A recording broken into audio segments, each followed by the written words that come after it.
Hello everyone, Ariam here, and welcome back to another episode of Cenozoic Spotlight.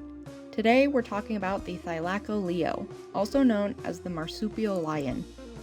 If you think modern-day Australian animals are strange, they've got nothing on what ancient Australia used to look like. The apex predator, the Thylacoleo, was a marsupial lion that wasn't actually a lion at all. It was not related to cats in any way. It had strange teeth and was pretty gigantic, around the size of an actual lioness, around 200 to 250 pounds. If you've heard of the Australian myth of the drop bear, which is like a crazy carnivorous koala that drops out of trees on people, this is pretty much the real-life version of that. It would have dropped from the trees and eaten whatever it wanted. Even stranger, it was considered part of the Australian possum family for a while because it's built much the same. Note that that is a completely separate animal from the Virginia opossum that we have in the United States.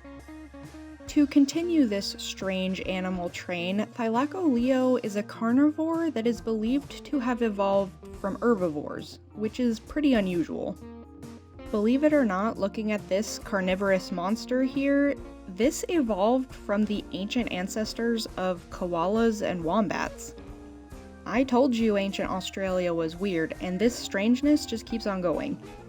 When you think of a carnivorous mammal today, like a lion or a wolf, you know kind of what their teeth look like. You have a fairly good idea of what those jaws might look like. And when you think of a carnivore, this is not the mouth you imagine.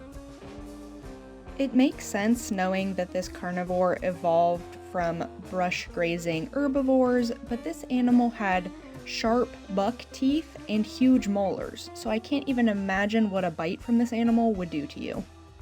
Even stranger, pound for pound, this animal had the strongest bite force of any mammal species ever known on Earth. While this was the largest mammalian predator in ancient Australia, that doesn't mean it was huge. While we mentioned it was pretty heavy earlier, it wasn't all that big in terms of its body size, around 3 feet at the shoulder and around 6 feet from head to tail.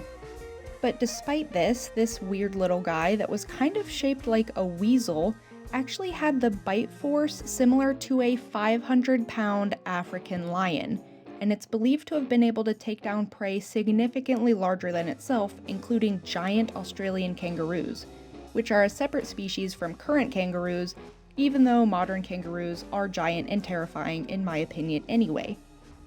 So take it as a comfort, I suppose, that Australia really has always just been weird.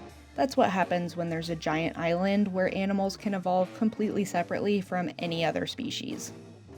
Just know that while drop bears might have been a myth, these certainly were not, and it's definitely to everyone's relief that they aren't around anymore.